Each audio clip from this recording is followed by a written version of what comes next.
And so Stacey might pop in. Tis the season for TLC, taking care of yourself. It's been on the conversation quite a lot with how we feel. And so if she pops in, it's because she's feeling better. And so today is our last class. I know. And I really can't believe it's December coming up. But in this, let me just share that I have gotten into, and it's quite a natural thing for me, and I'm very happy that it happens naturally, is this is a time of reflection, right? And so I've started to look back and however it happened, but it's going to take quite a long time. And so in the months, or at least, the weeks, because it's not months of not working, but in the weeks in December where I started to go underground, I'm still working, but it's more inward, right? And I'm looking at what I've done that I maybe forgot about. That's a big one. I found a painting. I can't show it to you because I don't have the physical one, but I found a file of a piece that I did probably 20 years ago, and it shocked me. I totally forgot about it. It was an oil painting on top of a textured, so it must have been like a reclaimed painting surface. And I took it, or I painted it wet out on location because I did a lot of plein air at the time, and I just did a little gestural scribble, and I called it Adamson Estates brush or something like this. And I was like, wait a minute, I left it like that? Like, I didn't have any compelling to do more with it? Wow. And then what happened to it? Did it sell? Like, did someone else really enjoy that, or did I ditch it again? I don't know. But I find it quite fascinating to look back. And so I'd also like to start with that and look at what we have done in our, now this is our 5th class, but, and then to really keep in mind today that this whole concept is to take away what you have been enjoying, what's been working for you, and to leave behind the things that didn't feel right, or, definitely not as exciting. And who knows, maybe in the future, when you look back, those things will then be meeting you where you are then there, right? So I think that's key, right? Is to meet ourselves where we are right now. And not challenge that or get stressed about it. And just continue to enjoy the process. So can I open this up to ask, has anyone worked on the Ever Sway tree, or any of the other projects that you'd like to talk about, and just kickstart things off with? April? I just started pastels on it yesterday. Ooh. A ways to go. Well, it's a large piece. Yeah. I think pastel is very smart because of the efficiency of, going in. And I think I was talking to Betty about, like, if you have a pastel medium or any tool where you can really, like what you're doing in the blue, just like let it melt into the wood, as in like gradients, so that you're not feeling like you have to color every little bit, and like allow the wood to be some of your highlights, because your branches are strong and mighty. So yes, they are. Yeah. But I like the darker one down here too.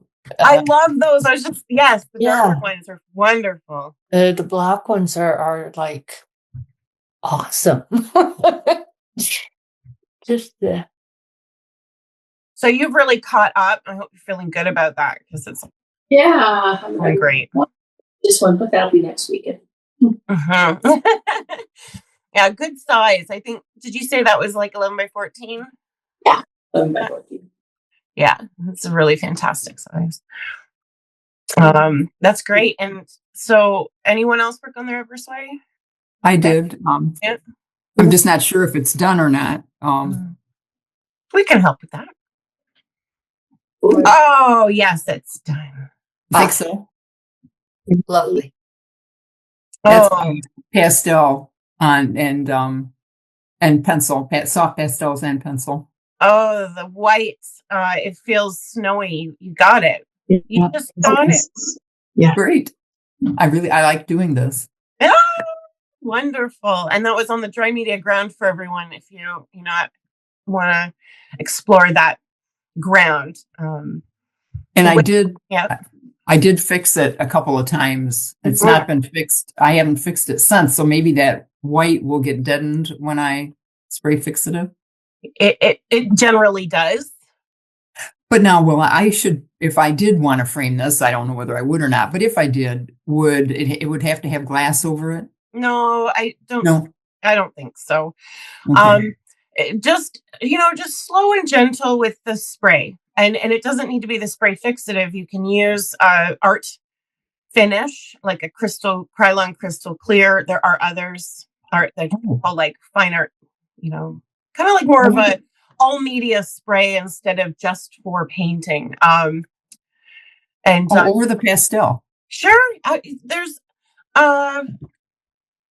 the one that I see. I just continue to use Krylon crystal clear because it's I don't know. When you just you're like, that's the one I've been using for a long, long time. But there are other brands that have like the same sort of ideas. Sometimes they'll have like a bunch of media pictured on it. So it's like, this is for pencil, pastel, paint. It's kind of for everything. And I think those ones are great for mixed media bees, right?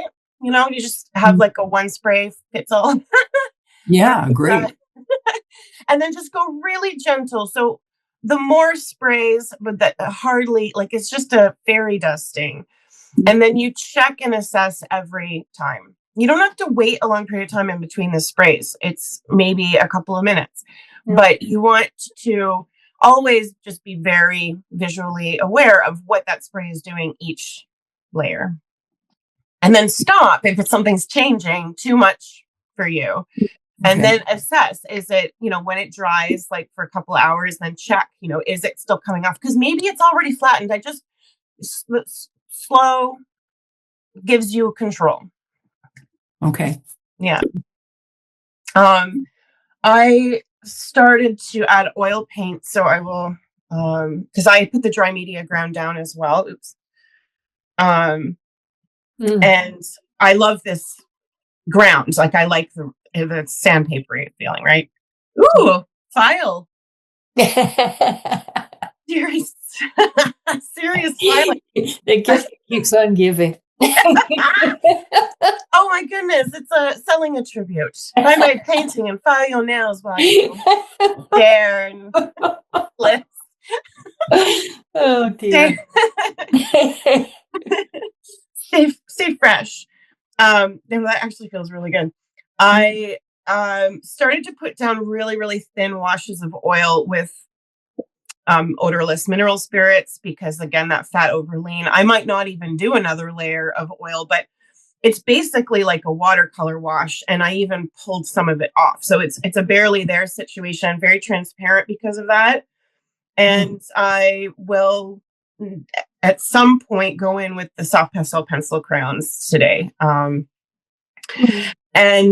Just to, again, going slow, so that it's not that you have to go slow. I think that, mind you, I do appreciate those who say that their internal rhythm is slow. And I hope that you embrace that. If that's you, if you're saying, oh, that's me, because that's a good thing.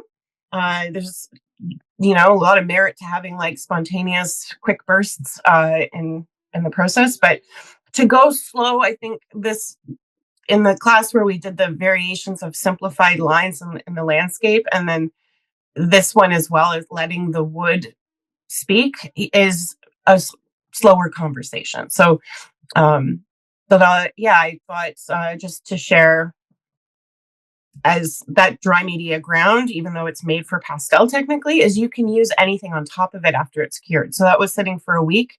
I realized I hadn't done anything to it. And then I was like, okay, so, but I'm not limited because it's an acrylic seal.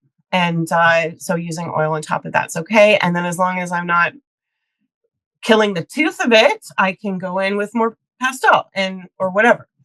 Wow, I'm impressed with that. I mean, that I didn't know oil was that versatile. So that was just a wash with odorless mineral spirits, and you didn't have to worry about how long it dried before you probably dried fast. That's a good question, actually, for those who do like oil. I mean, I love oil painting. But I just don't. I haven't been doing it so much. But yeah. Okay, so I have my palette here. I'll just show you what I was doing. Shove everything over here. So that was oil. This is the mineral spirits. So all I was doing was coming in. You can add as much as you want. Remember, oil doesn't. It's not a big deal if you wash away all the binder with the spirits because it dries by oxidation. So I'm just coming in, making a swipe, and maybe even wiping it off. Oh, wow. Can I ask what made you choose oil over acrylic, let's say? Why? Just because? I'm really still liking the colors. Yeah.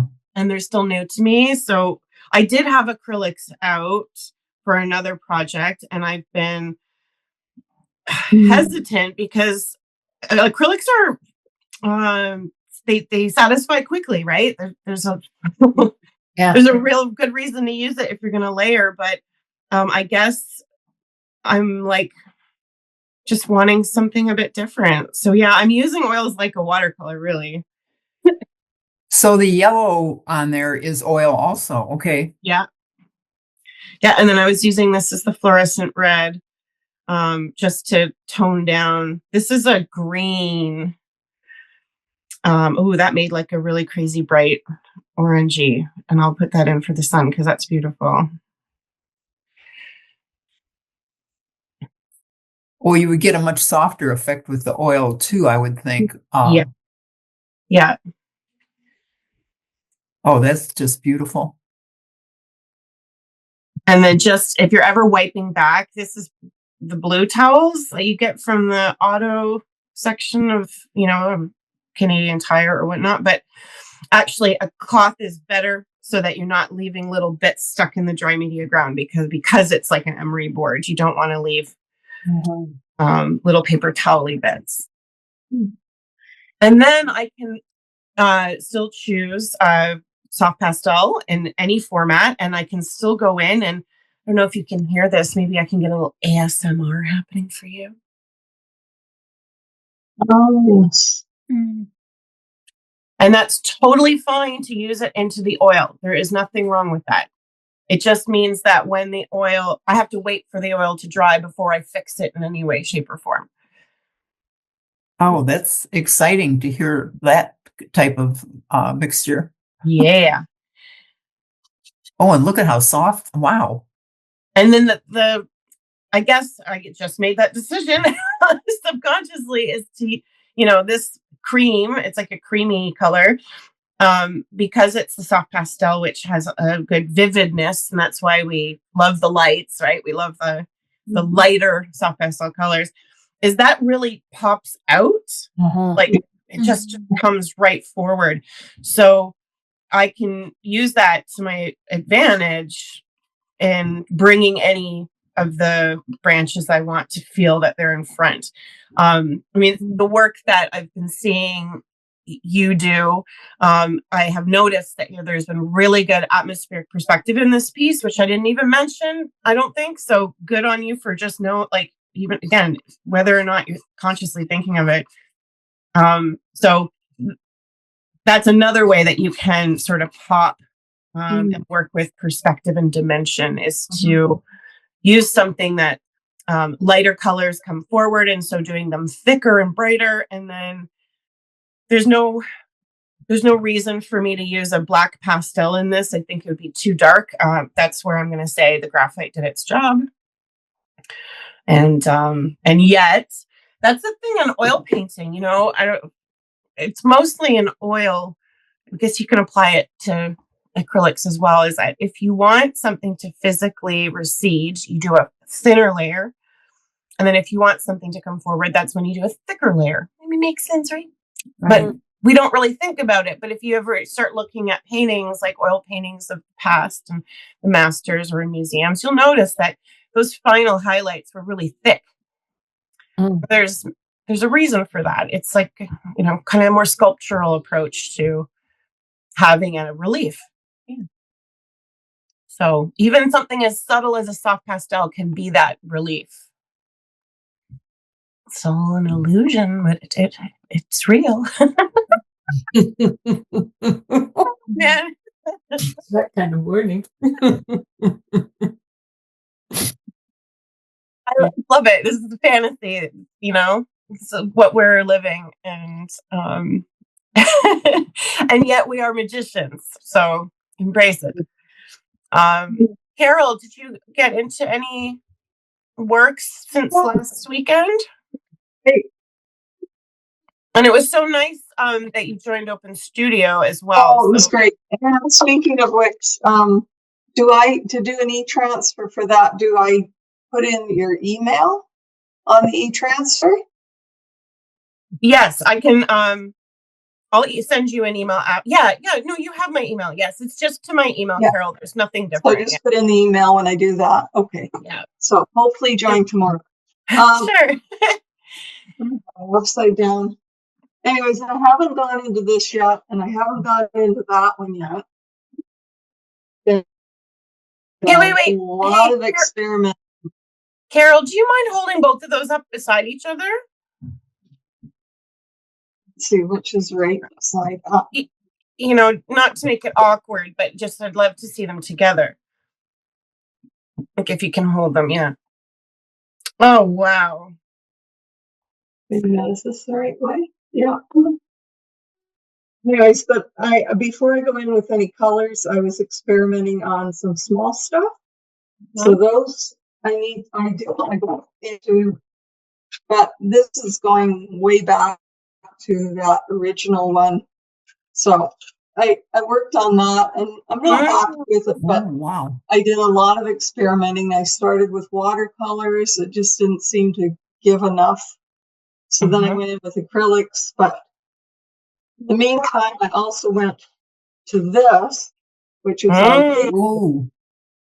and I'm just experimenting with the color, being drawn into it and so on. So today was that watercolor?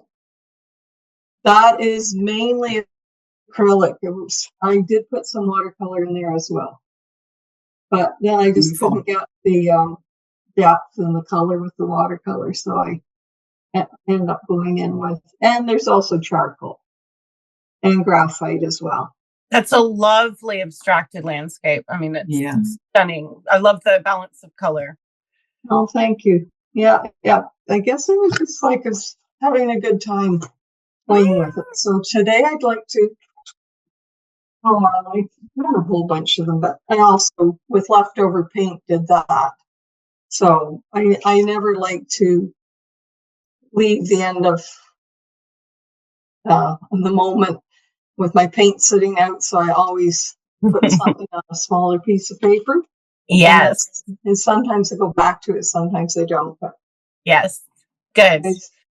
Yeah, I don't know. I guess that was it. Carol, are the two panels that you're going to work on today, did you have in mind that they're a diptych?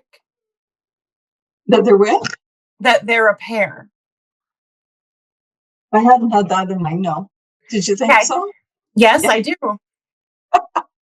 And it's almost as if perhaps I'm, connecting something that's not there, but it almost looks like when you put them up next to each other that there was an absolutely distinct connection between the trees, and it doesn't have to be, a diptych. That's the term for a pair. There's triptych for threes, and that you don't have to sell them or hang them in pairs, but that if it does work, that's always a really nice thing, that they work together and that they work individually is important. So you might want to consider that, because it's not gonna hurt anything.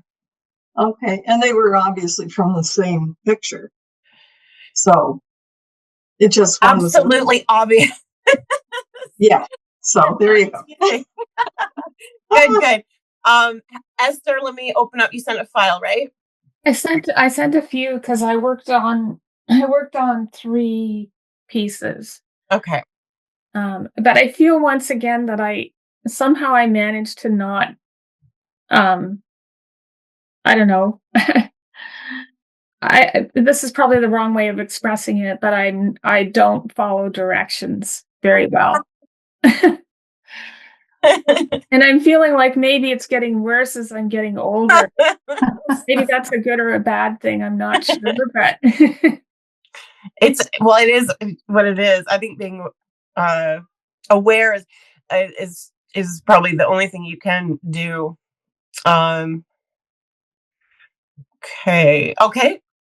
Oh, this one, Tangled Forest. Okay. yeah. So yeah, I'm trying to remember even what did I do with this. It's a combination of charcoal, colored pencils, Conte, and I've fixed it and gessoed it a couple of times, and I reworked it again last night, which I'll show, but it ends up being dulled down a bit. Yes.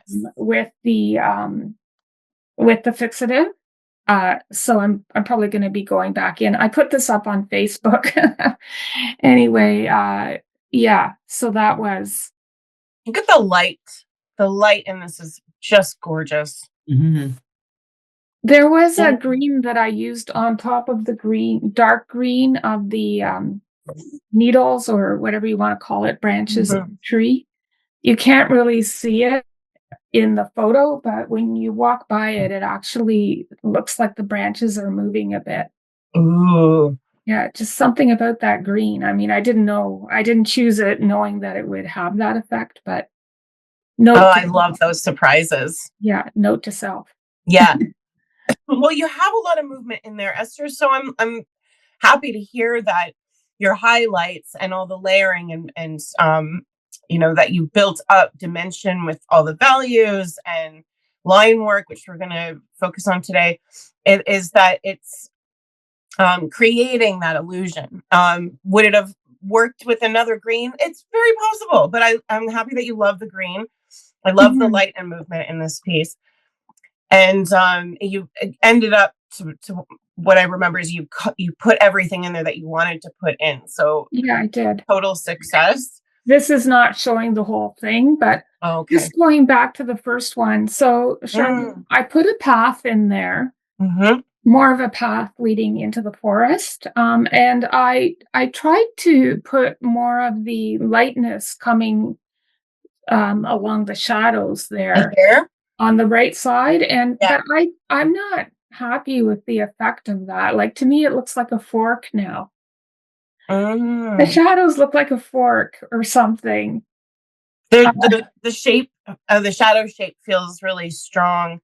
Yeah, and I can appreciate that you've made it soft, and yet I think it needs to be more broken. And just like you have the brush strokes kind of all broken within the light and of the path, is that there's going to also be other bumps and lumps in the base of this tree or in the shadow. So it'll break up that triangular shape. Okay. And you can even use a medium, Esther, like a polymer medium or something, so that it's somewhat transparent, and you can go gently. Because here's a tongue twister for everyone. The light in the dark is never as light as the light in the light. So your highlights here in the shadows that you could potentially put in would be more like those values than the path, because this is in the direct light. Right. So you can play with transparencies in there. And Betty's piece, there was a similar challenge for breaking up the shadows, eh, hun? Mm-hmm. Yeah. How to think about that the ground is lumpy and bumpy. And so I think you've got a good texture there. It's just creating, the shape is drawing your eye. That triangular shape is just too strong for the whole piece. So, just keep in mind that breaking it up, no matter where it goes from there, is going to be better than this. It's like strength. You could push it. You could actually make those shapes work for you if you did like them. But if they're bothering you, then you've got to let them go. Yeah, it is bothering me a bit. Oh, yeah. Okay. Well, that's something that we'll look at together. Let me come back here. Did you want to hold up the one you said you sprayed? Yeah, I can do that. So this one. Oh, it's a large. It's 11 by 14 as well, huh? Yeah. It's beautiful size. And damn, you've got some great stylization happening in there. That is amazing. I went a little crazy on the tree trunks and the branches. Well, I don't think I'd work too much more on it, because you've got something there. And unless if you don't like it, then you keep going. But if you like it, then I think it's time to call it. I mean, mostly I like it. I just wonder if it ended up too blended because of the fixative that I put on it. That's all. Not to me. No? Okay. I mean, in person, I think it can always look a little different than on camera. So you can send me a photo. I also think that it's good to note, even though you're taking process shots, which is great, you should always do that, to not compare the before the spray and after the spray, because after the spray is done, like that's it. You can't go back. So just let it be what it is now, and then kind of put it up on the easel. And when you walk and look at it and be like, is it too muddy? But not in comparison to before, just as it is.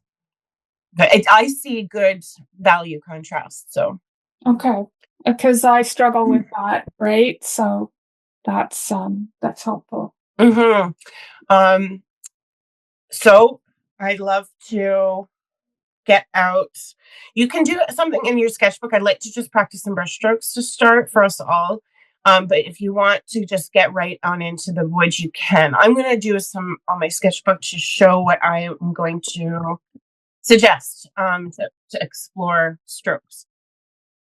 So we've got, I'm going to use charcoal watercolor. It's just watercolor. There's nothing. It's just a charcoal pigment.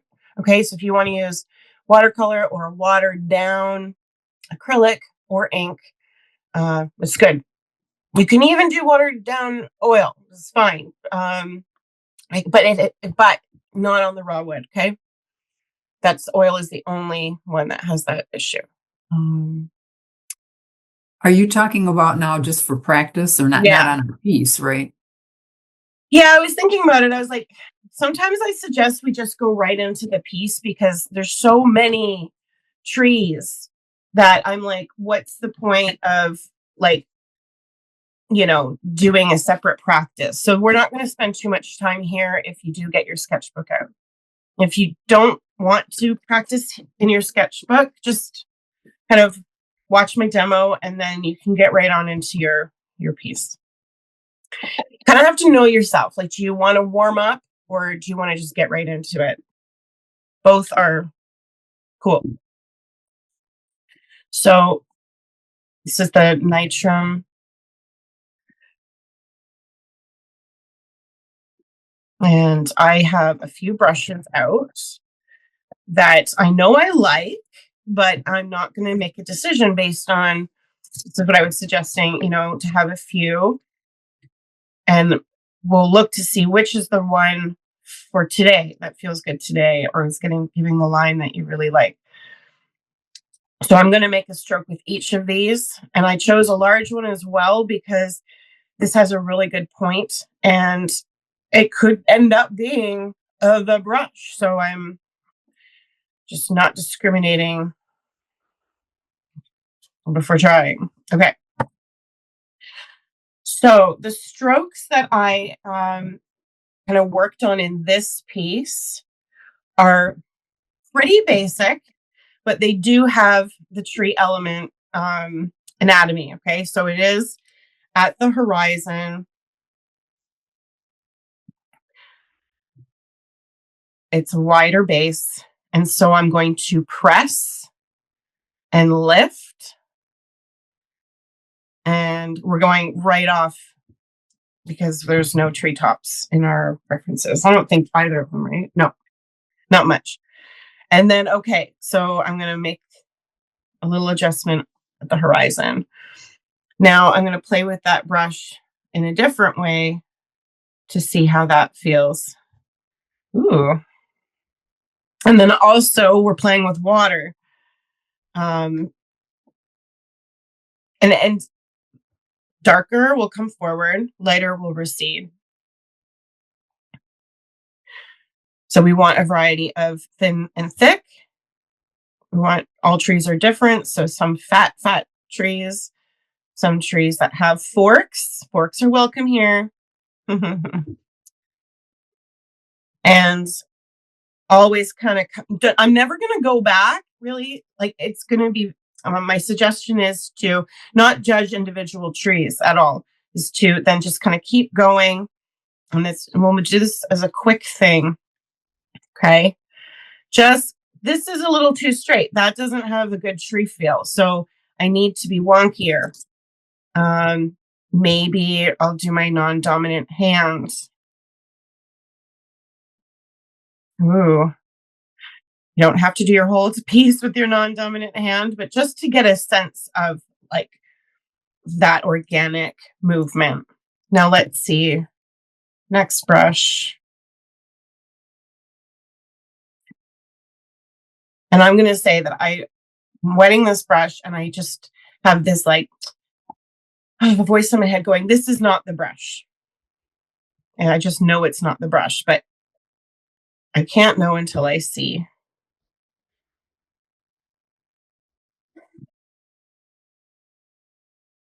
It just doesn't quite, I like some of the strokes, so I'll keep in mind what it can do, but it's not really quite, it's too kind of chunky. So that's a quill brush, by the way. These are really phenomenal when you want to do like sumier type, like really thick to thin lines. Okay, I'll try my big round.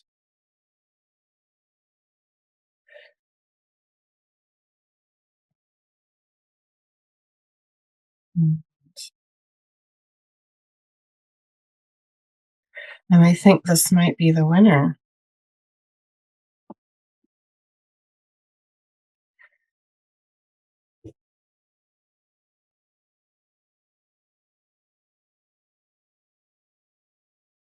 Don't always have to start from the land either.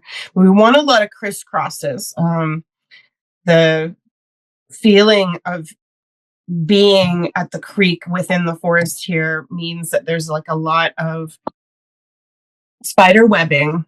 And the trees are, some of them are shorter, so they don't all go off the page necessarily.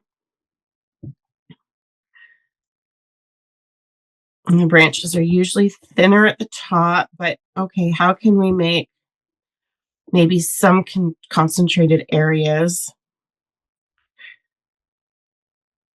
without having to go crazy and do a whole bunch of teeny tiny lines?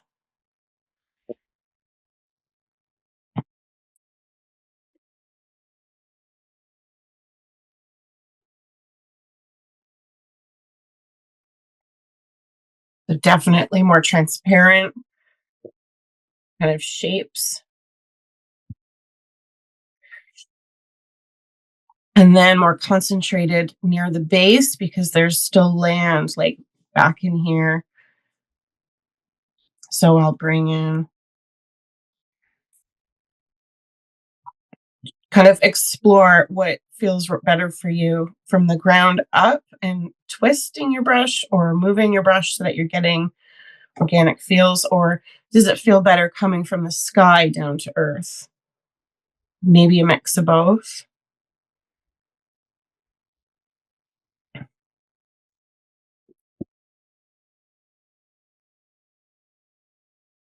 I'm going to try a liner. That's what these really are. Well, one of the good things about liners is you get a lot of paint for a long stroke.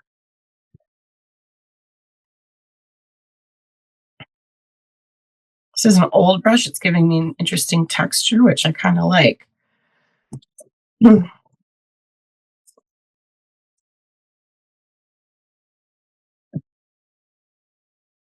Does anyone have any weird brushes they want to share? This is a funny little brush from a Skoda.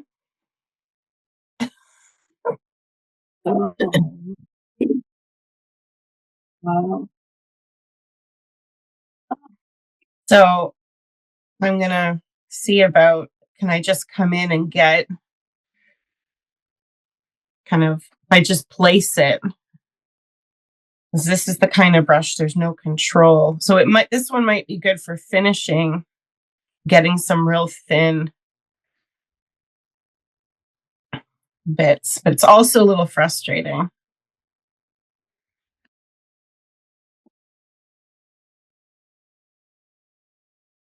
And I would say in that would be like a no for me. If a brush is making you edgy, out with it.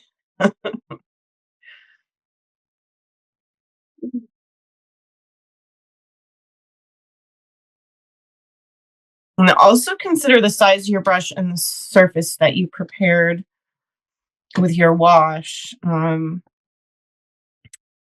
because you may need to have some large areas. Ooh. Oh, this still is my favorite brush of all time.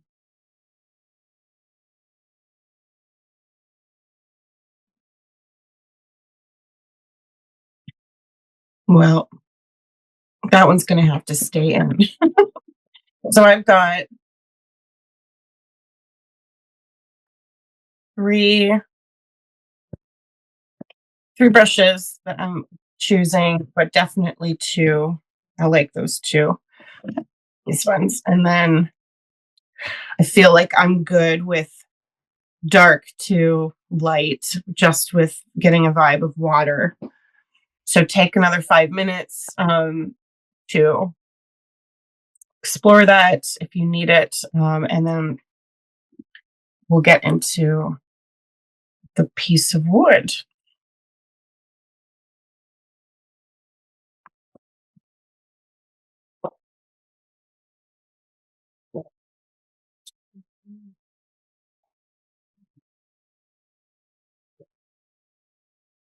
I will say I'm never going to become a watercolorist ever. It's just like, I mean, and I do like it in a more experimental way. But here's the thing. One thing I love about watercolor is that you don't have to worry about cleaning your brushes.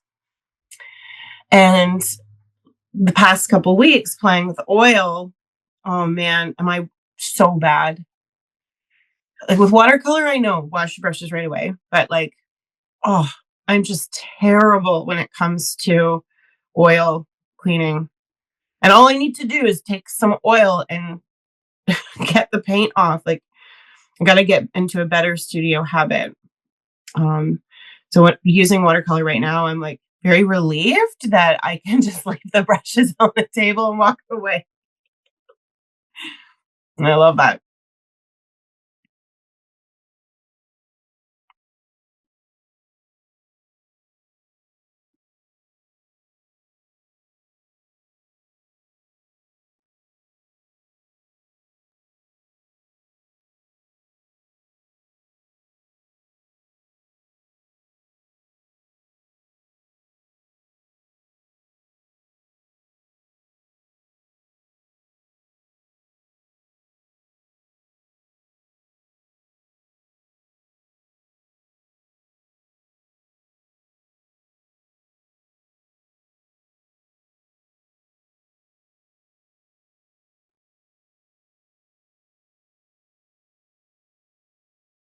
This might sound like kind of an uneducated question, but what is the difference in the length of your brush? What is that?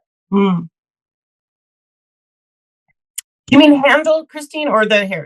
Yeah. So the handle, I have like long brushes and then brushes, and it's just how it feels in your hand, or the control that you have. Probably all of the above. Well, it's a good question. Manufacturers make brushes that are long handled for oil and acrylic users working at an easel. And so you're standing and holding, and you need the space so that you're sort of, it's like, what's that? Like you're jousting? You're attacking from I have to spotlight myself here. So a long handle is so that you're not like this at your easel. Yeah. So you're holding it and you have space. And then short handles are generally made for watercolor so that you are sitting at a table and you don't have a handle hitting you in the face. Okay. And then beyond that, so, there's so many different types of manufacturers. And then it's also, so that's a standard, that's a tradition. But when a company breaks out of that, then it's going to be, as you did mention, like an ergonomical thing. And some companies do make brushes that are comfortable to hold or have an edge at the end used for scraping, and they like kind of make it for that. So yeah, there's specialty brushes that branch out beyond, but for the simplest is long handle is made for an easel and short is made for working at a table. Well, you would think that a long handle, you would have less, like if you hold it towards the end, you have less control of it, right? And if you have a small handle, you're going to be doing finer. Maybe. Yeah. So I'd have to look to see. I think most sable brushes, which are used for fine detail, would be a short handle. Yeah. And even though sable can be used for both watercolor and oil, I believe the majority come in short handle. I'm sure they make them in long. And so that would be getting into the detailed aspect as well. You wouldn't, if you want to paint expressively, wouldn't be choosing a short handle brush. Yeah. You want to let go of it. And then you're right, like you want to do fine details, hair, whatnot, you want shorter handle. Yeah. Which is going to make you, though, tighten up too. So I think that's when it gets into the companies that, like Liquitex makes a line called Freestyle, and they're all a big range of things, from something that hardly has a handle at all. It's like just really, really, like the handle's almost cut off. And then there's all these variations that support how it feels to hold it. Yeah. And I would say they're not as popular, those lines, because then you're getting into niche. So if you are in the store and you next time take a peek, most of the watercolor, like made for watercolor brushes, will be short handled for the reason that you're usually not working upright. Okay. And then there's a whole thing about hair and shapes and stuff. Well, I've taken classes and talked about the shape of the brush itself. But the handle, I don't know. It's just different. And I language. I don't have a voice yet. I have a brush right here that I cut the handle off. Okay. Because it was like I was always holding it closer and I wanted to dangle it, and the handle being long just didn't work for how I wanted to use the brush. And then that's what you call the line brush that has very long bristles. This is like a really long liner. It's a specialty brush. It's hard to find. I've called it my dancing brush for a long time. It is falling apart. Someone gave it to me, and I've tried to find it, and it's hard to find. Is those really extra long? So a rigger or a liner is usually like so, which is about an inch, and then this guy is like 3. They're hard. Those are hard to find. I love kind of weird brushes like that. I've also cut brush handles to fit in my pencil case. So it had nothing to do with how it felt. It just was literally, I'm making this my drawing brush. Do I have any here? What was the brand of that brush again, Sharlena? That one? The dancing brush? Yes. I have it written down somewhere I can look. They don't make it anymore. I can't, like the handle's complete paint. Like I have no idea. And I wrote it down somewhere because people were asking me on Craftsy once. This is a brush that I used for charcoal shading, and I snapped that handle off just for it to fit in my pencil case.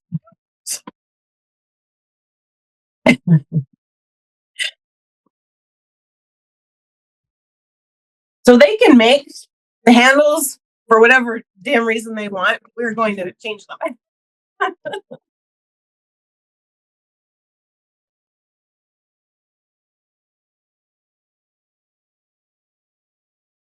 So these two. So I'm setting up.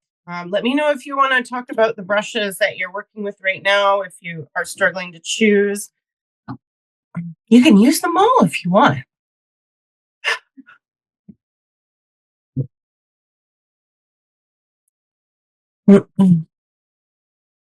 Okay.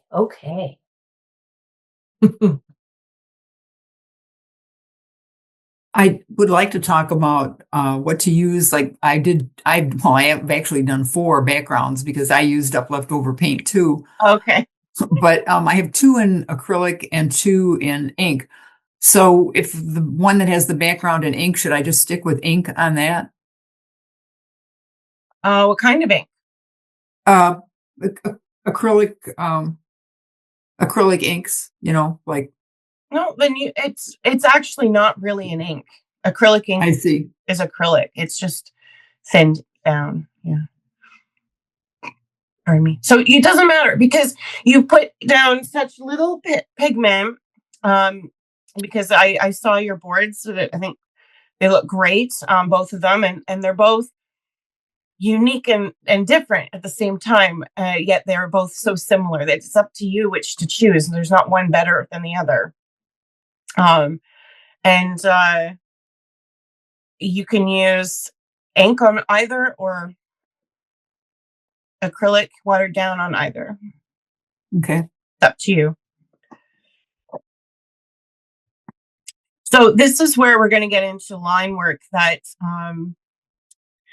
is going to have that feeling as we start of like, okay, we're starting with one line and it takes a while to build up. It's going to take like the next hour. You know what I mean? Like, so it's just kind of just remind your brain. It's just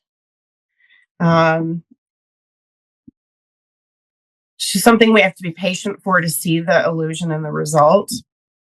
Now you can use the nitrum over the wash that you have there. Sure. Yeah. Because it's going to sink right into the wood. Yep. Now I did, on this piece, I did run into the fact that if I brought in water, like I don't want to do it right. Oh, I guess I just dripped, so might as well. But if I start wiping away here, I don't think I've fixed this yet. That because it's watercolor, it'll just come right off. Yeah, there you go. It'll just come right off.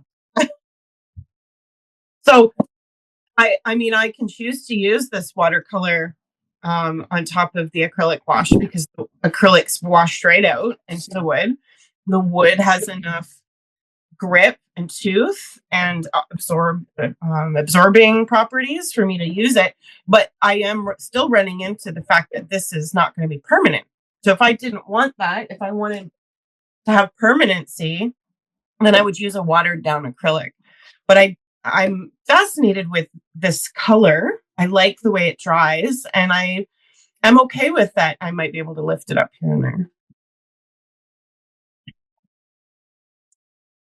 So I'm going to suggest that we start with our brushes, whichever one you choose. This one's my large one. It's a number 14.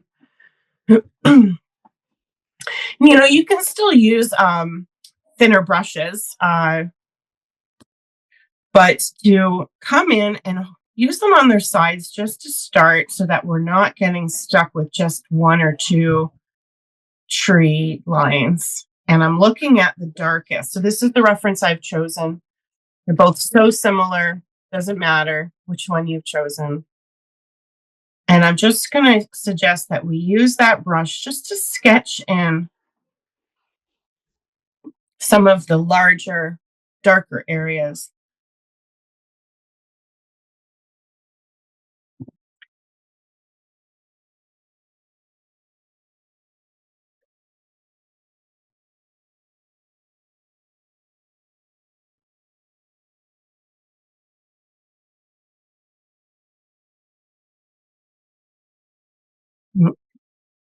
I'm just being observant here that, okay, I'm noticing that some of the results I'm getting are almost like a dry brush scraping on top, and I'm seeing multiple scrapey type lines, and that's great. So I'm kind of going to go with that because I'm sort of getting 2 or 3 trees in where I can, just kind of look to the future and say that one of the other brushes that I've chosen can individualize some of those scrapes, and I can make them into multiple trees. But before I get into that, I'll continue on with this bigger, larger brush.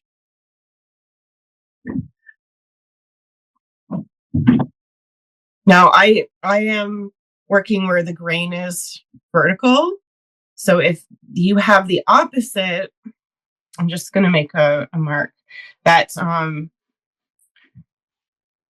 just sort of play with your brush so that you can still get lines even if the grain is the opposite direction.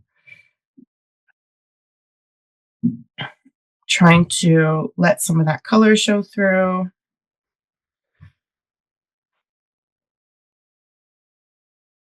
I'm not a big fan of strong lines such as this. So where I have these leaves off in the corner and I just put in these lines, I'm just going to wet them out because I'd rather more, let your eye figure it out than actually have those very distinctive lines. And I would suggest that to start. And it's a little non-committal, but there's nothing wrong with that when you're sketching out. This is, in essence, we're revealing form and we're sketching things out. So being a little vague is good.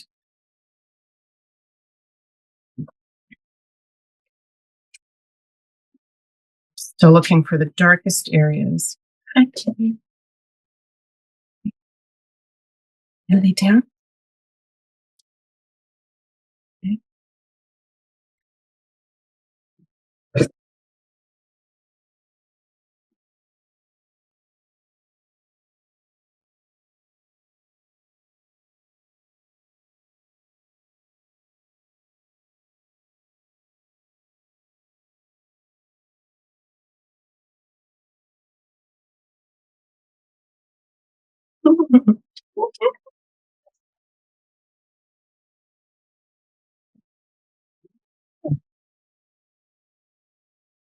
You hear that?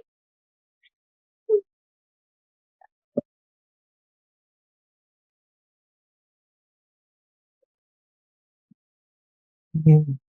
Tissue.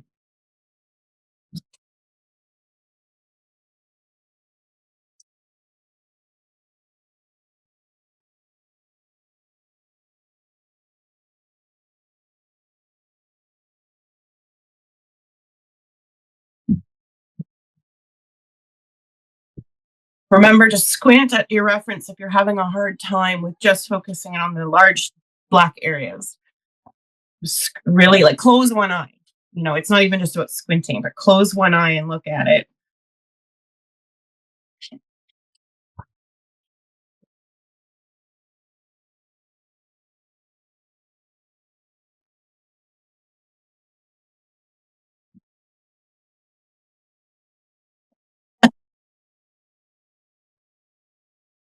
Hey, down, down.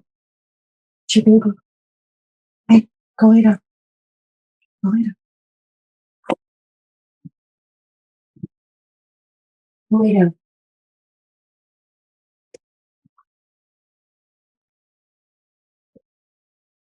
Papa. Papa. Go.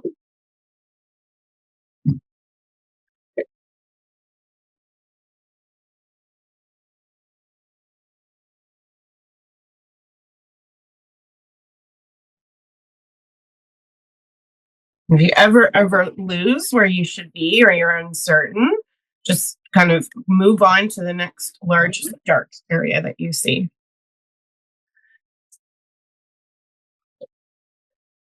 And just for the sake of the recording, because I appreciate that you're all doing your own painting, but getting a line where in using a brush, so if a brush isn't giving you a line on this piece right now that you're enjoying, you just play with the next brush that you sort of selected. But to be able to make a line and pull at that brush so that you get inconsistencies that you can play with, that really make something organic and feeling very natural. That's what we're after. We didn't explore our brushes to look for a synthetic line. So you're wanting something that is making you go, oh, wow, that's a magical brush.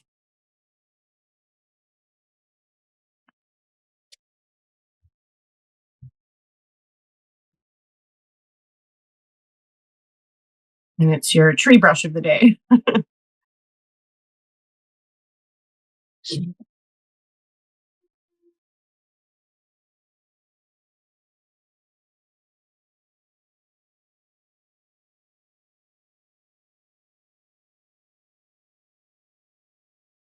If you really like want to stay into abstraction, you do not need to worry about this horizon line and the plane, the ground. But if you want it to be representational to a point, it's going to feel abstracted no matter what, right? But just simply because it's a mirror image. And but it's important to look at the ups and sort of downs in this river reflection edge, and then the other horizon where the hill sort of meets. So just to put those shapes thoughtfully in, because the trees are coming from that band.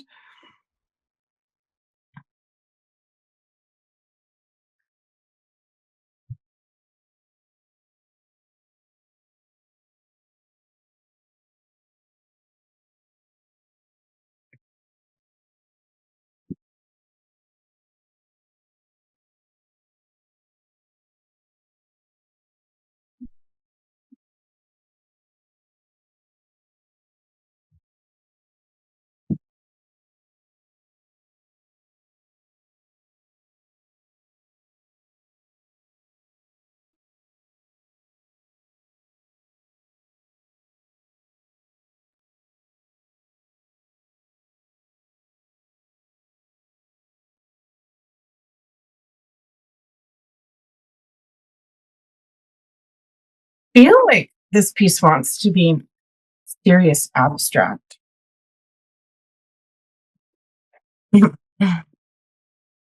For me.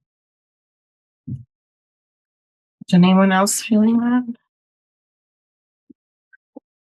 I feel like I'm making a mess. Ooh. Not a good mess. No. Okay.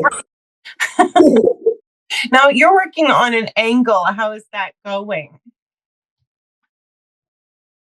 Okay. Mm-hmm. Just, I think. That's okay. It's still fun. Well, yes, yes, we're going to have fun, but okay, so let's also talk about the holding your brush and that being really like maybe try your non-dominant hand. Or what is the mess? Like, is it because too much water possibly? I don't want to just guess. Can you That's my thing.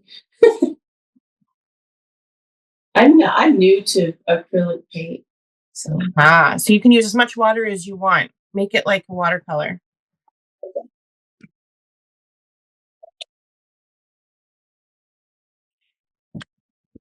I'm going to turn mine upside down just so I just focus on the dark shapes.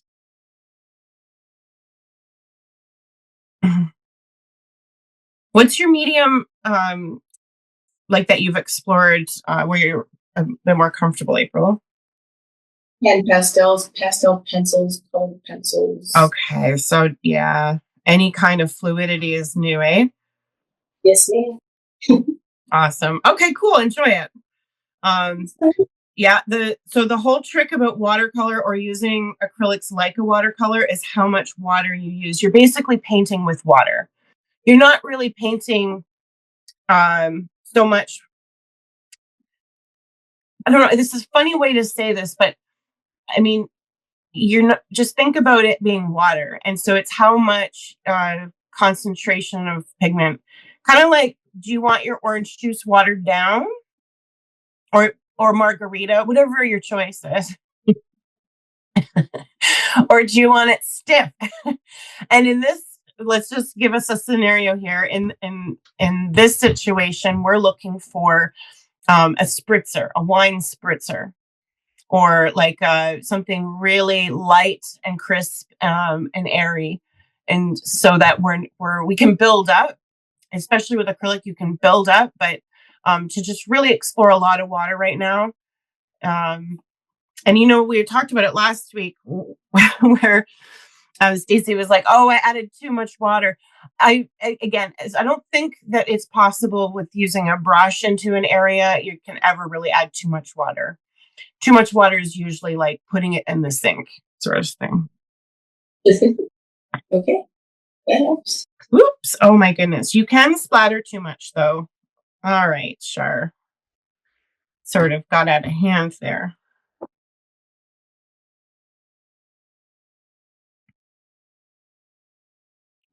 Yeah, an artist that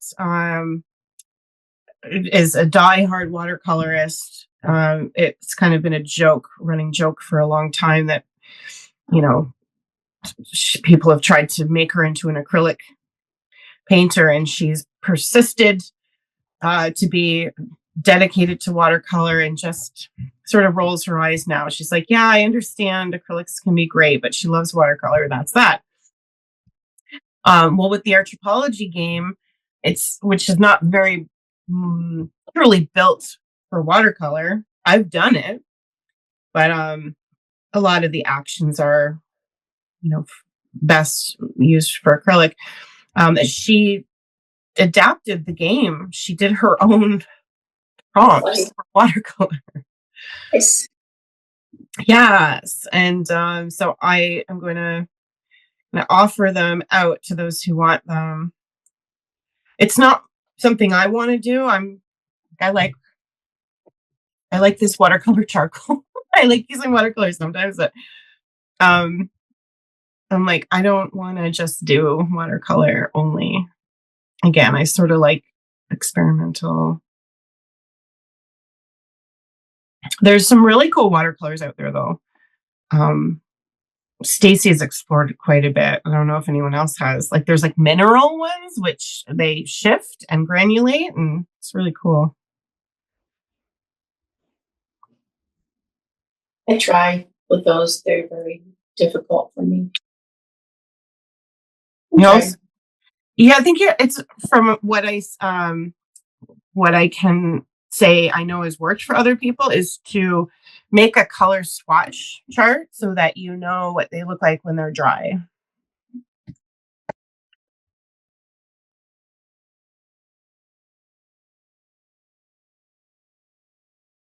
Because those colors are sort of magic in of themselves, right?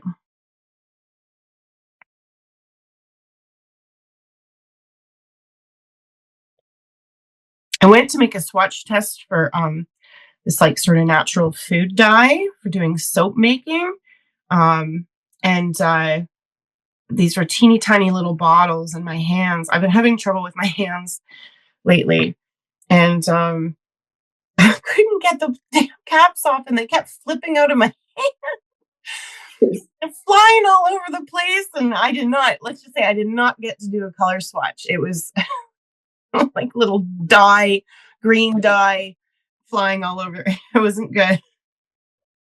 I was laughing, but I was like, oh no, this is not working.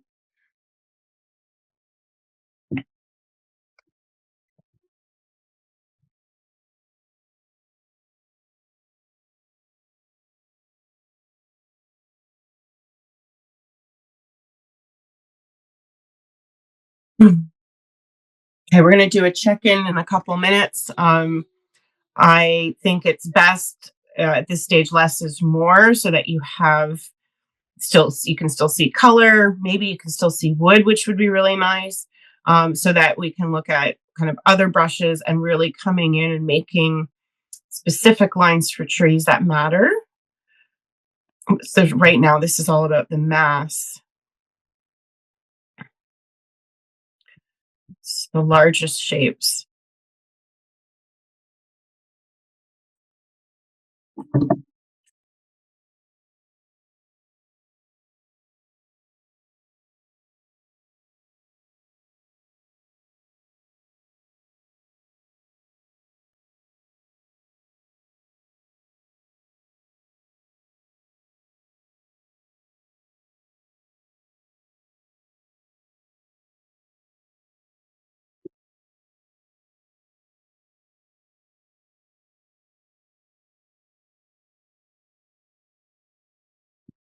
Okay.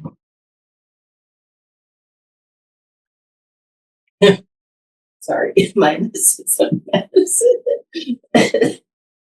Well, you've made me so curious. Can I see? No. I think I'll just show you the back of it. I'll be going back to it again. Okay, whenever you want. Remember, okay, when you look at mine here, does this look like a mess? No, yours looks really good. Okay, and then so now I guess think about, if you can, visualize maybe what's different about what you're seeing on yours and then this, and then because I can maybe help if I know, like, is it that you just need to pursue more layers or more areas or larger, like, you know what I mean? Like, can you maybe? It's not really fixable. I could just turn it over, but I'm just gonna. So curious. No, I'll send you a photo after class. Okay, all right. The music. It's okay.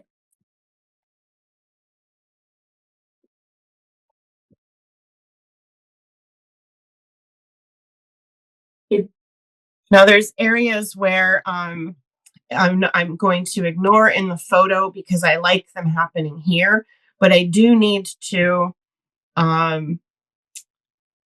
also look at it as a whole.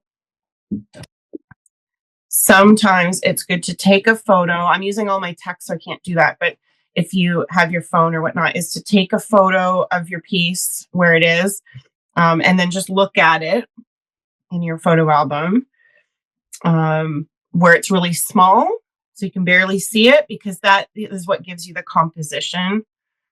Like you can't see any details, so it's about that overall large shapes. And then just to see if there's anything that stands out at that time.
What's that?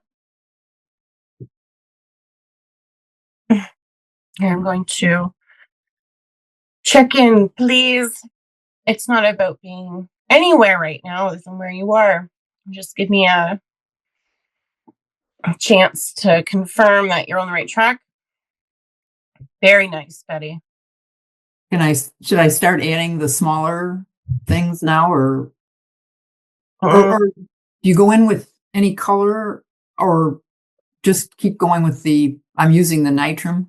Yeah, I would keep going with the nitrum, and yes, you could start to go in with your finer ones, but I would also suggest to take the nitrum and almost water it out so it's like 20%, strength. Yeah. And then just fill in, and I'll use mine to show where to point. Just in that strip above, so that you kind of have you kind of have the trees that are like in behind. Okay. Like, because your tree. So in the back, you mean alongside of them here? Yes. Along the base? Yes. Like where you have you have a tree right here, but then just take your brush and actually like create something just within that inch. Okay. So that it's hardly watered, like it's mostly watered down. Sorry, it's like hardly there. It's just pushing it back a little bit. And I'm just suggesting you do it before you get into the finer detail, because then it'll work together as you're doing the Okay. friends. Yeah. Okay. Great. Thank you. Oops.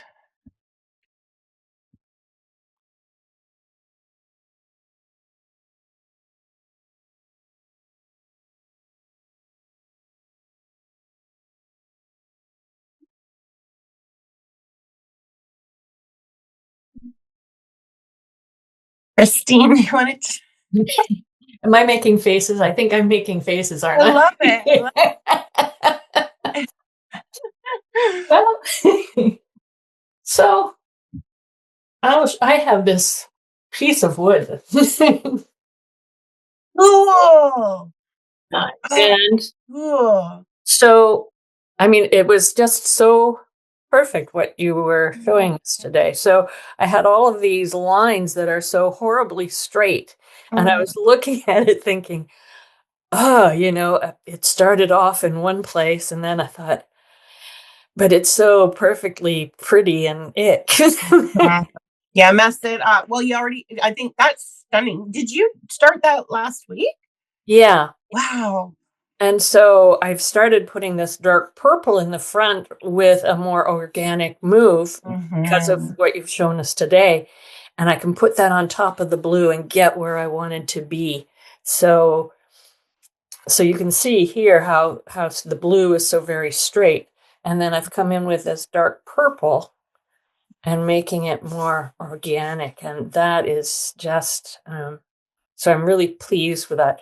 So I started this over here, and it's so much more satisfying than what this had turned into. And there's the best of both worlds. I actually think that having some, trees that are,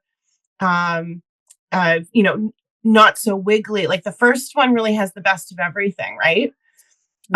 Yes. And so I love that you're loosening it up near the end of a piece. I usually suggest start loose and then you can tighten, but this is just, it shows that both work. I love the glazing. Like this is gorgeous. The glazing of the colors, and I don't think you need to do much at all on that piece, Christine. It is just leave it be now. And it has like maybe bring a little bit of the violet in on the other side, just over here, balance it. But the spirit and the feeling is beautiful. So one of the things I fight with is how lovely this is. not wanting to lose this wood underneath, but then coming in with some value and some depth into it. It's just I play. I think it's really worth exploring a washed out. Is that acrylic, the violet? Yeah, it's all acrylic. So this Yeah. one, so with this piece, what I did a lot of put the paint on and then rub it all off. And because of the wood and not having treated it, you know, a lot of it faded in, but it gave a softness. Yeah. That was fun to play with. I've been fighting this through the whole 5 classes is well, I have. It's just, you know. Yes. Is that this you have this wonderful surface, and then but I want something bold on the top. And that fight back and forth. Yeah. Right? Yeah. Hey, it is a back and forth. It is, as long as it's a dance, you know, you can still, the tango it's got fire in there, as long as there's like, you know, it's coming back and you know, for you, that works.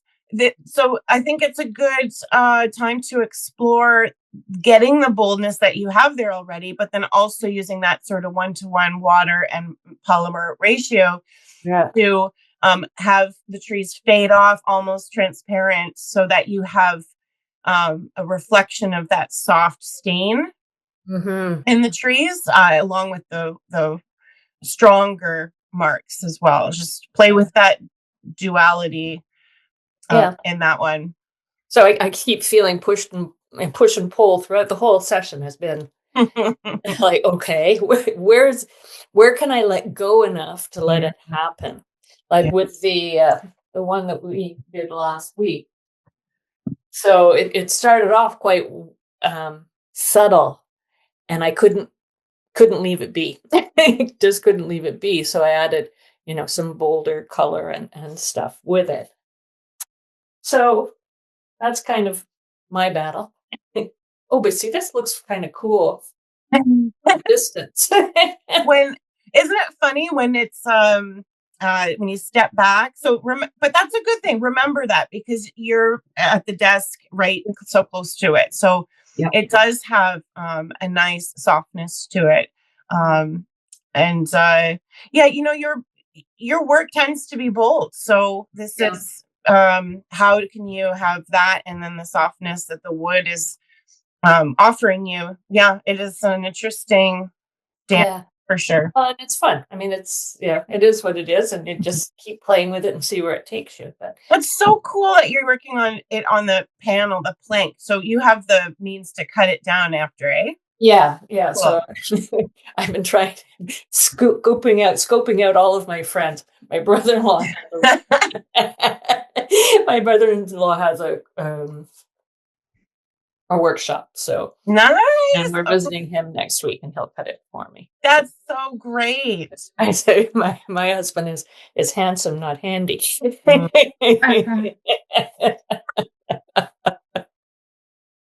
He must love that. Oh.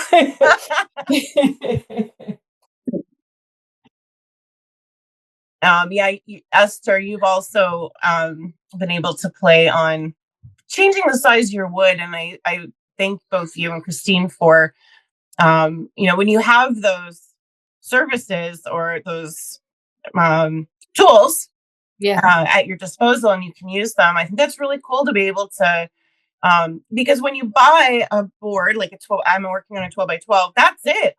It's cradled. I can't change that. So I really think that's great. And it shows the rest of us, like, you know, this is a piece of our deck. Really? Oh, that's going to be a memory. Yeah. Well, I'm really enjoying working on these, you know, birch panels. On pieces. I'm working on a pretty big one right now, again. So I'm not ready to show anything. Yeah, that's okay. So, and once again, Sharlena, I'm kind of following the directions and I'm kind of not. So, but I promise I will show something by the end of the class. Awesome. The beer. I'm going to go back over all these lessons because now I know and actually do the thing without going off on my own, sort of, I don't know, creative thing. Because I want to loosen up. Yeah. And I find it really hard. True confessions. How do you want to loosen up? Is it in the sort of stroke, like a one stroke and strokes, loving even just the way I approach things, brush strokes. Another thing that I do, I think, which Christine said, is I tend to overwork things. After they're done, I keep going back and I take photos along the way, and I can actually see where the turning point was. Yeah. And how do I stop myself from doing that? Yeah. I think part of the joy of these classes is to see where different people take the suggestion, right?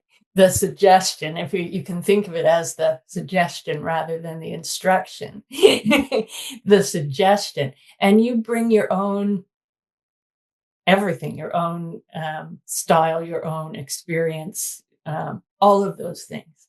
That's brave enough to, try something new, it adds something to the work that you're already doing. But to see where other people take it, show you what is possible, right?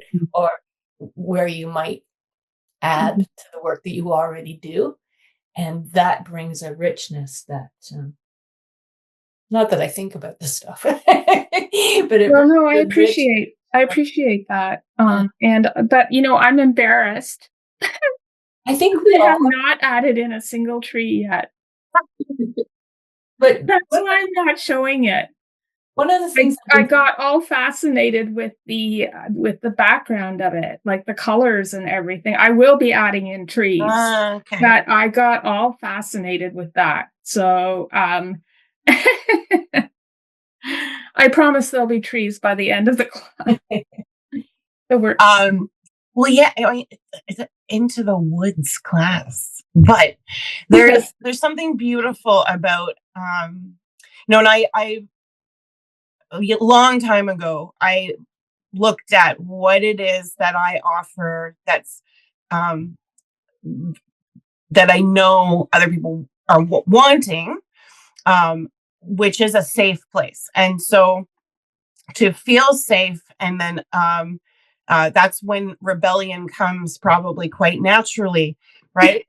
Or even the mixed media and the complex nature of trying something that is offbeat, or I usually am trying to come up with something that's a little bit different, not just what we've done before. And then there's, I think, a natural confusion that happens. You know how many times I've looked back on a class, and at the beginning of the class I said, I'm going to use XYZ, and then the end of the class I've totally forgot about it. I mean, you must know.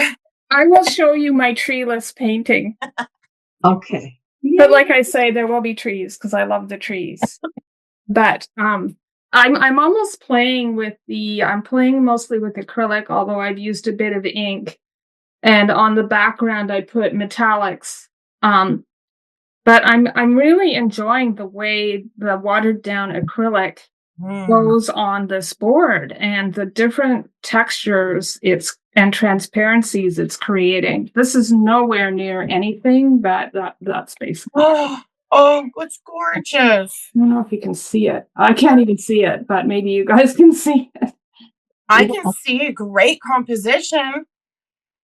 And I love to me, it looks like very glowy, sunny orange and then there's the green. Is that the palette?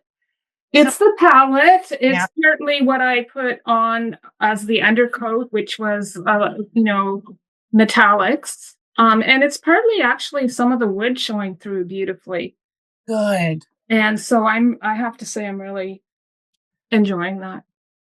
So thank you for showing. Thank you. And the trees on top are going to be just another really exciting chapter of that piece.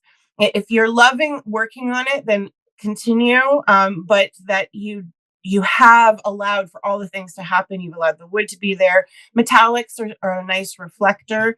And your composition is strong. So remember, the trees are going to cover up a lot. So as long as you don't go too dark, as long as you don't go too opaque so that you're not losing the wood, then you're not going to overwork this stage. But just keep those things in mind, because those are things you point out that you like about it right now.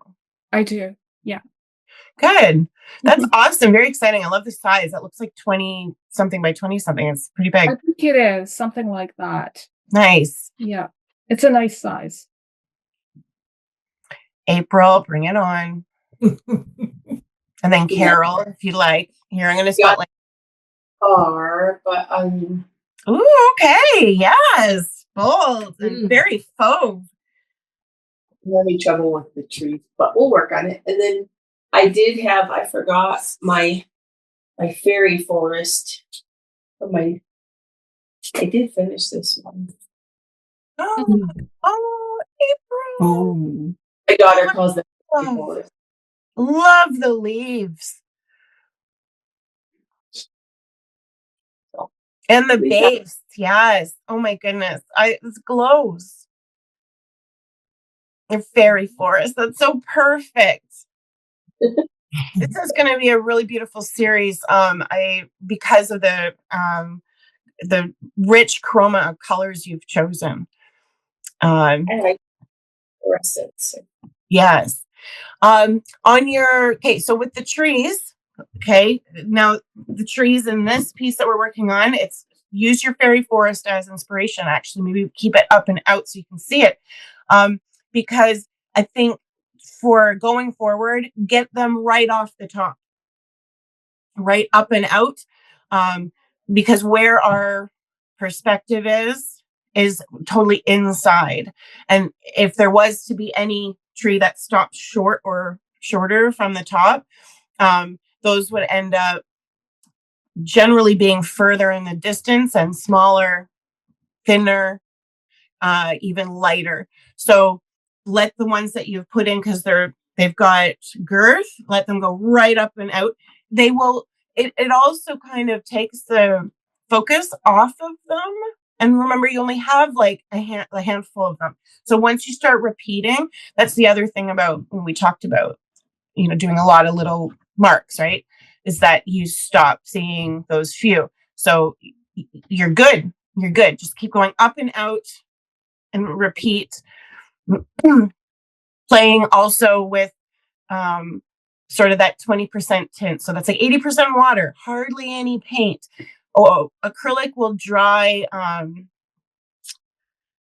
Usually it dries darker, but when you add so much water, it tends to even dry lighter because it's sort of being washed out.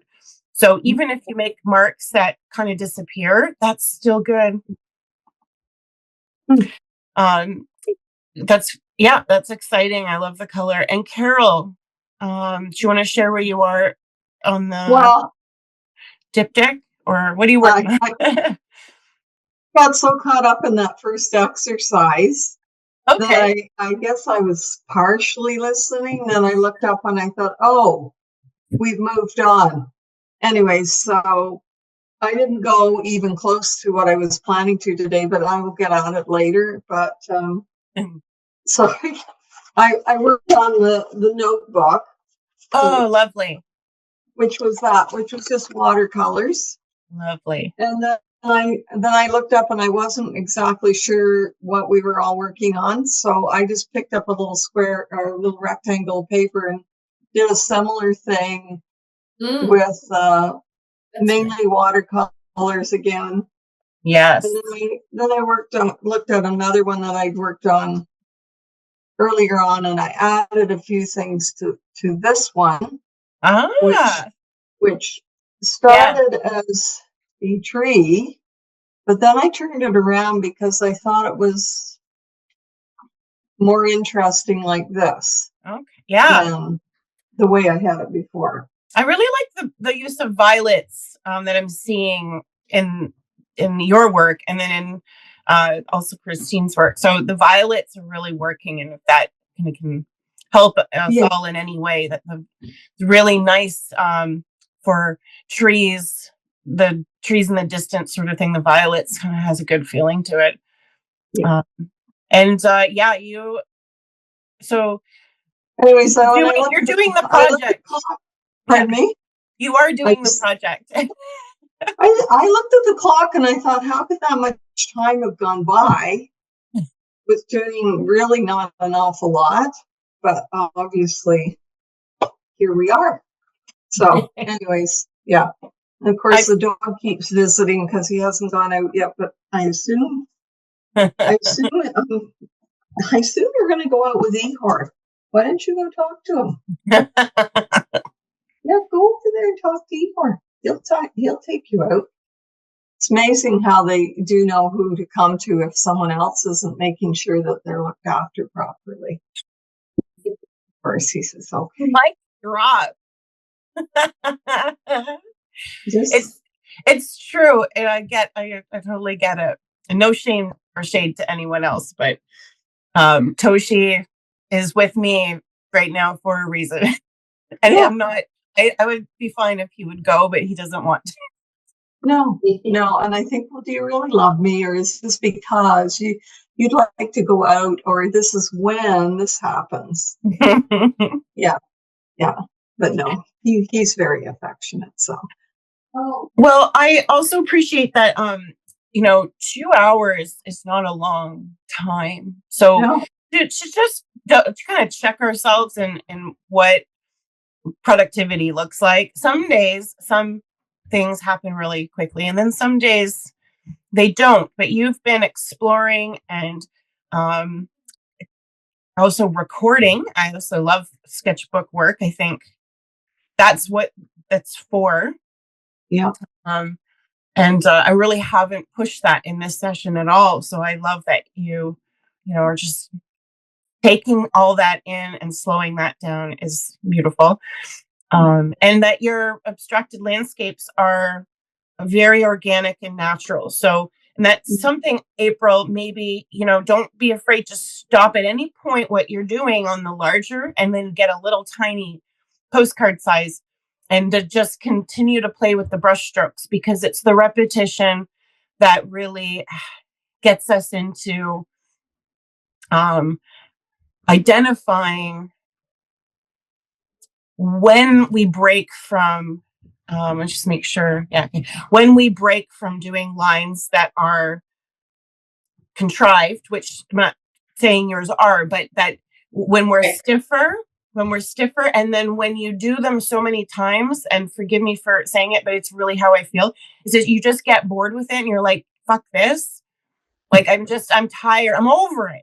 But you almost kind of that's the repetition. So you don't have to do it on a little sample. You can do it on your wood. But that's how many lines you should be doing. So if I can just kind of come back to my demo for a moment, this was a large brush, but you can see there's a lot of line works in there. Yeah.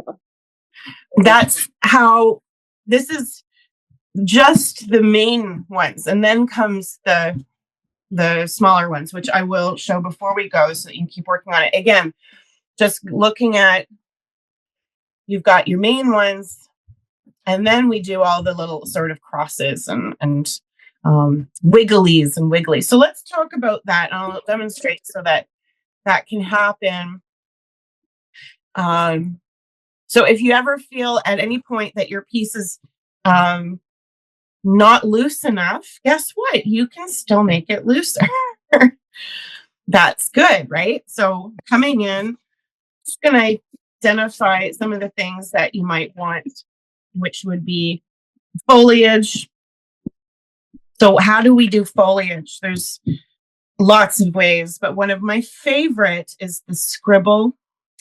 And it does take a brush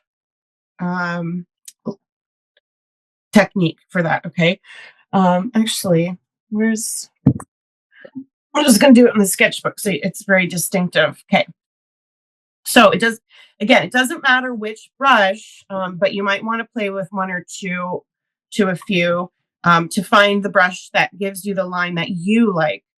But it is a variegated continuous line. Variegation is thick to thin. But if we continue to press, lift, and press and lift, and then we speed it up, you cannot do this slow. Okay.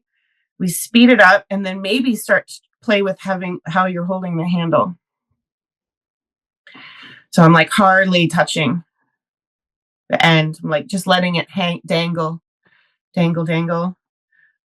And then, even faster. And then, less paint actually. Now I'm getting like a softness that I really, really like. Maybe a little bit on an angle. And just to explore this, what ends up looking like steel wool. So when I look at some of the areas where I might like to put some foliage,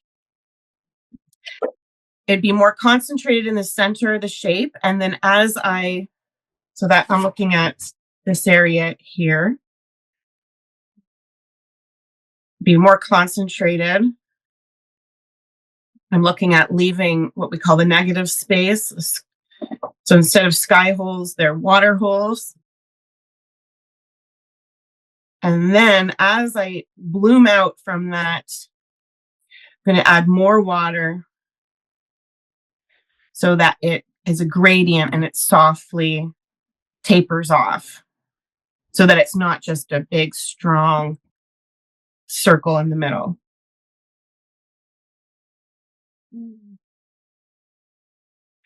And since we're talking about reflections as below, so above, and then that's where we hopefully have color that makes you happy. Like I've got that autumny color in there. So I don't need to do much. I'm going to come in. I still want that color. I don't want to cover it up. Is this close enough here? Just come really close.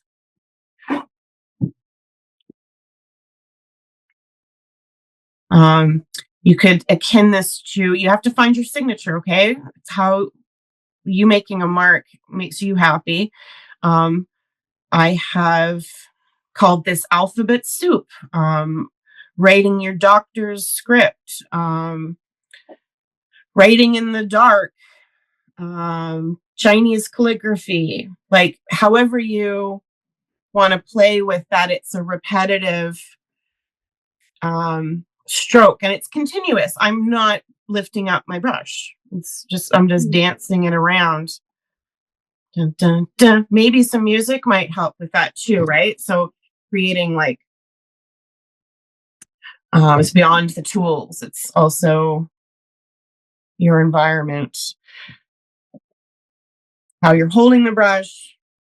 So it's not about a brush being like, this is a tree brush. It's about that brush making a mark that you enjoy. I can tell you right now for these little scribbles, this script won't work for me. And, I can certainly use it for a lot of different things, but I won't get, like, it's a little too crazy. So you'll find there's some brushes that will be so too controlling, too fine. I don't mind that one. So these are all rounds. Yeah, I don't know. I didn't try any flats. I had suggested rounds, but it's just, a little, idea of if you're not getting a mark you don't like. Okay, if you're getting a mark you don't like, then change the tool. Don't reprimand yourself, sort of thing. So now I've got my main branches. Now it's a lot, very watered down, barely there. Going to start to come in with a finer line. Again, coming closer. Finer line. Thinking about something has to come from a trunk. Like it can't just You can't just come in and start doing X's. So you start from a main trunk and then you wisp off. These ones do not have to go up and off the page, just you need to wisp from an arm. They're an appendage.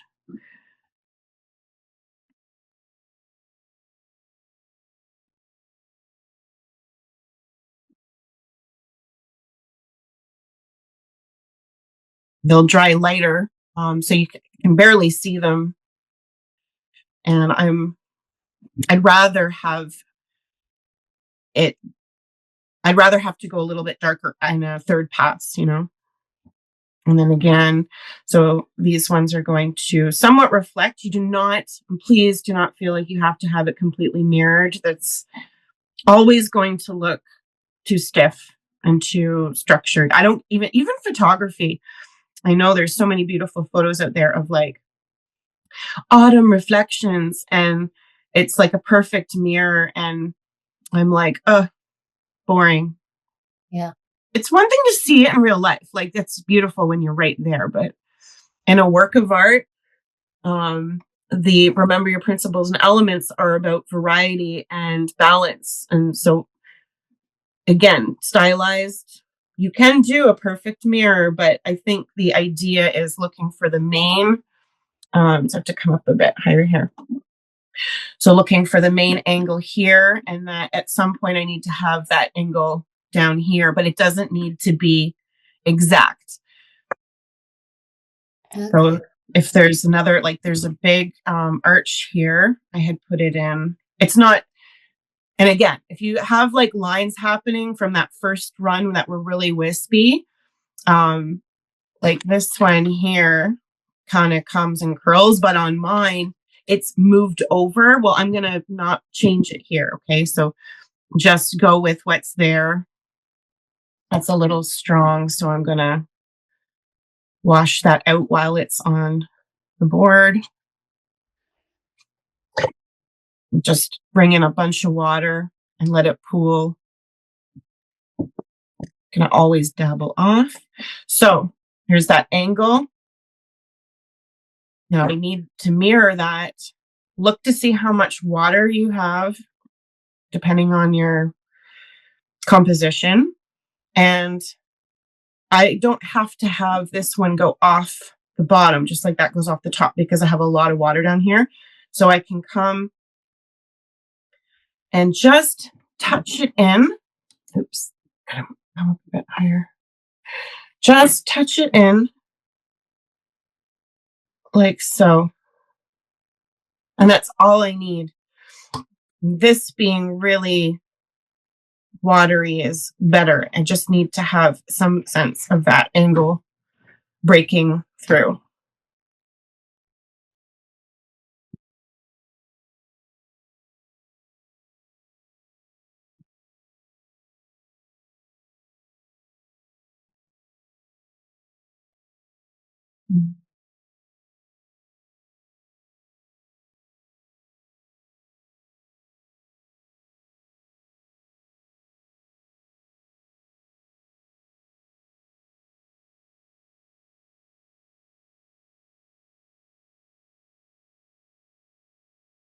And then I'm going to do some splashes in here just for break up that really bright area because it's sort of like I'm going right to it.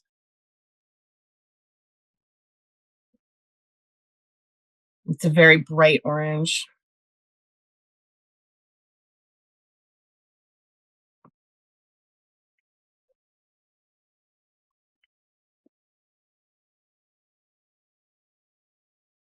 And then this is a good opportunity too, where I have really these were just strokes that are from the wood grain that are nice.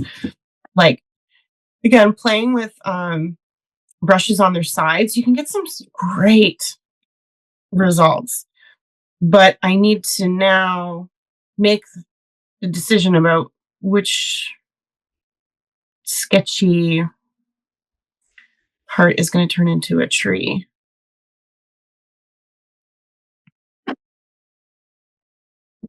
There's a real big glare there, but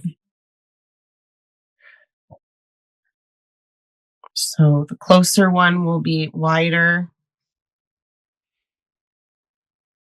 Maybe give it a little differentiation with something going off here.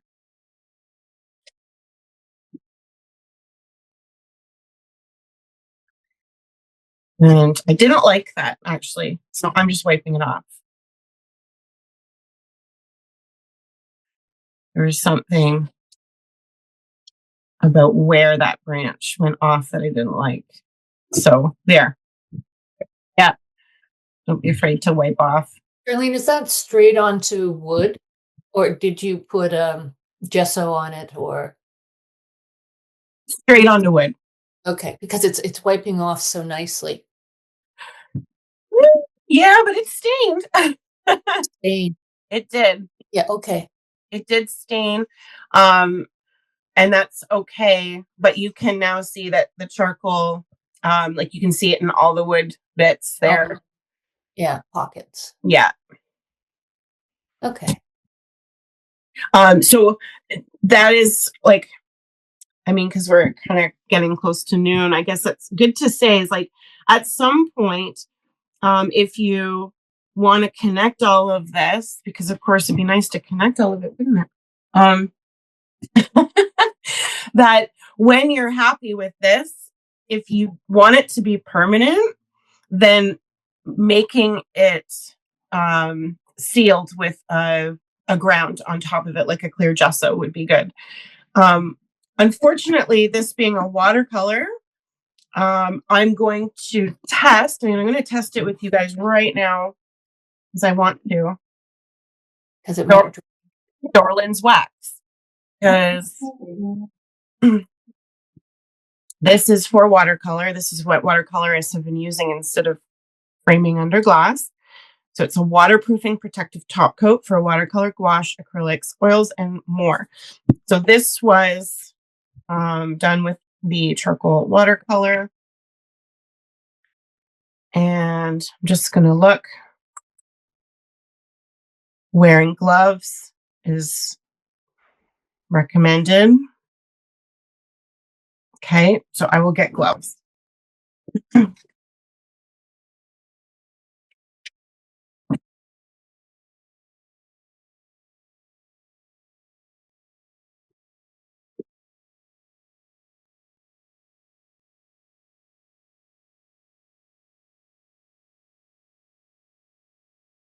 Get a cloth.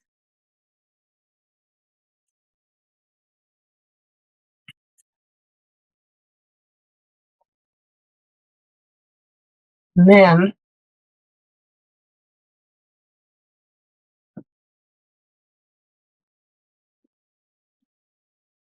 okay, it doesn't say. So I'm just going to put it on with a rag. I'm going to cut.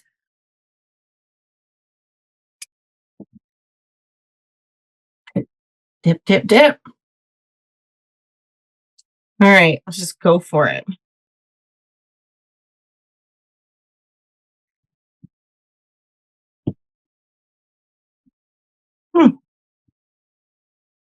A little is coming off.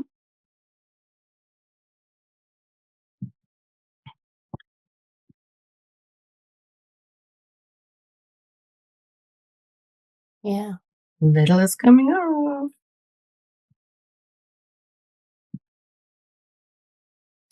I mean, I appreciate that because this is a wax. It's not getting this wet, but is it about minimal passes? Let me get my bifocals on, and which I don't have down here. Read the fine print.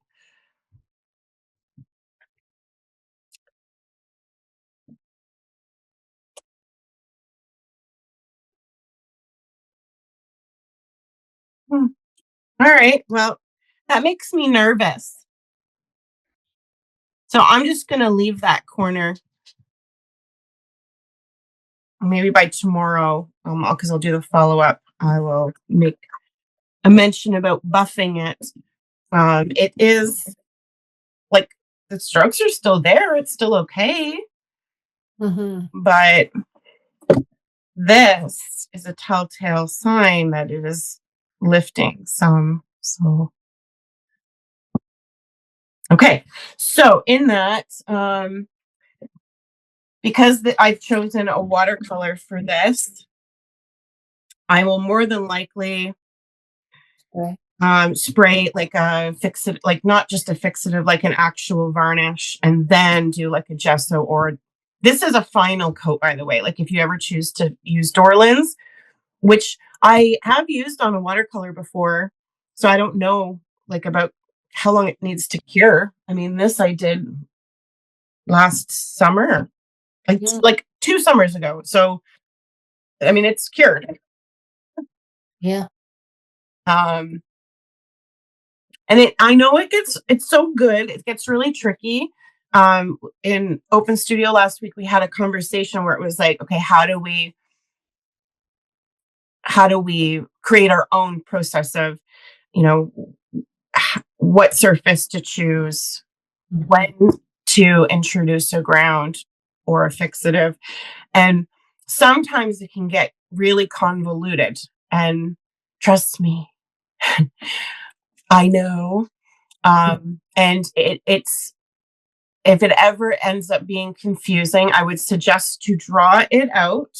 This is what I've learned to do for lots of things, is to actually, like you're a builder, as you are, is to say, here's my surface, and it's raw wood. So I know these things. I can stain, get a wishy-washy type thing. I can sand it, da, da, da, da. Then what do I want to do? Okay, I want to use colored pencils or graphite. What do I have to do in this stage? I don't have to do anything because we've already explored that. But if I want to paint and I want this sealed, then I'm going to do a gesso. So just like really visualize it so that you have step 1, 2, 3.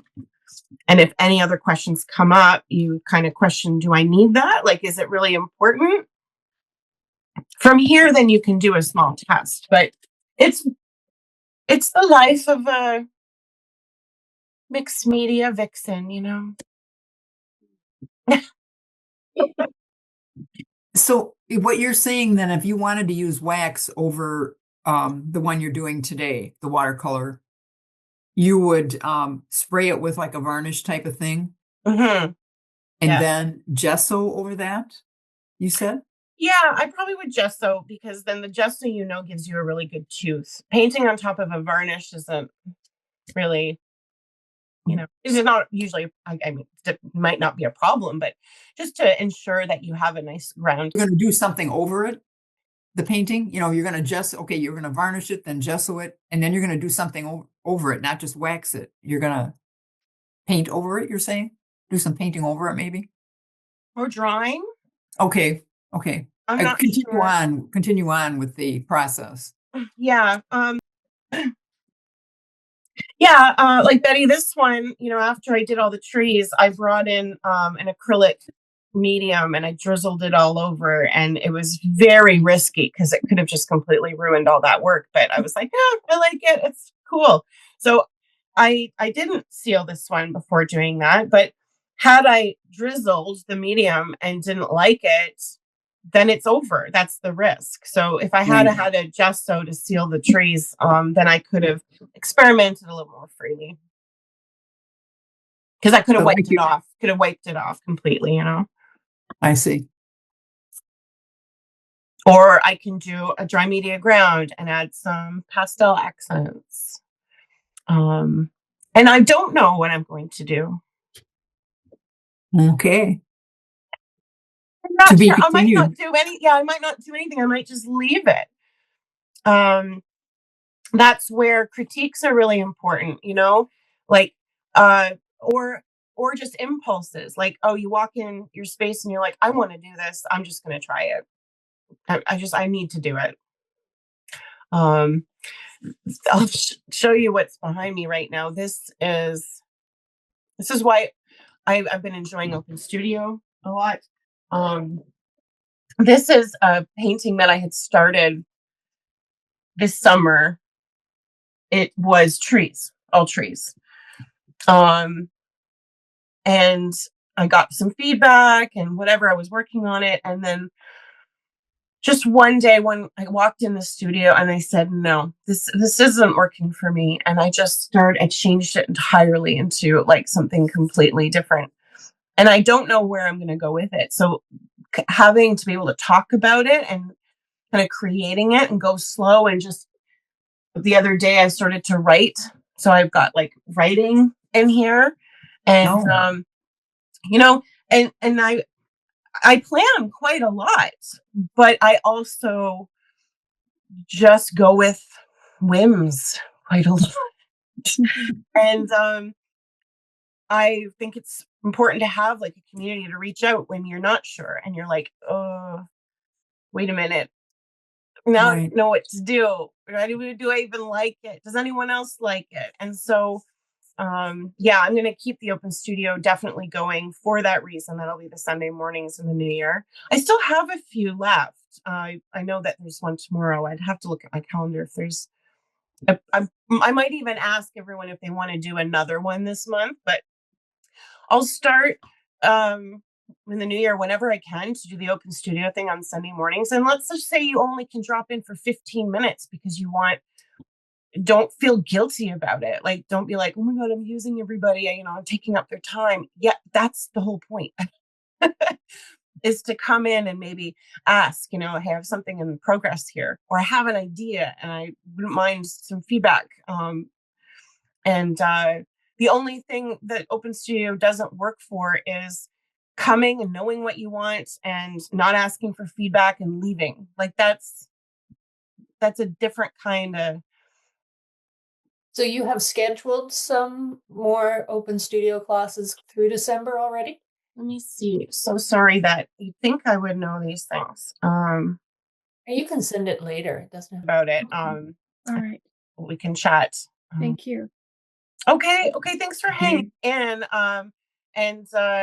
Yeah, if you can send me a follow up with your works, there's no rush, but I think it'd be really nice to share that progression with each other on a whole, just the whole journey, because it's been wonderful. I did manage to get a few trees in. Yay. All right. Thank you. Thank you, Shar. Great to see everybody. Bye. Yes. I know. It's such a good group. Oh, my heart.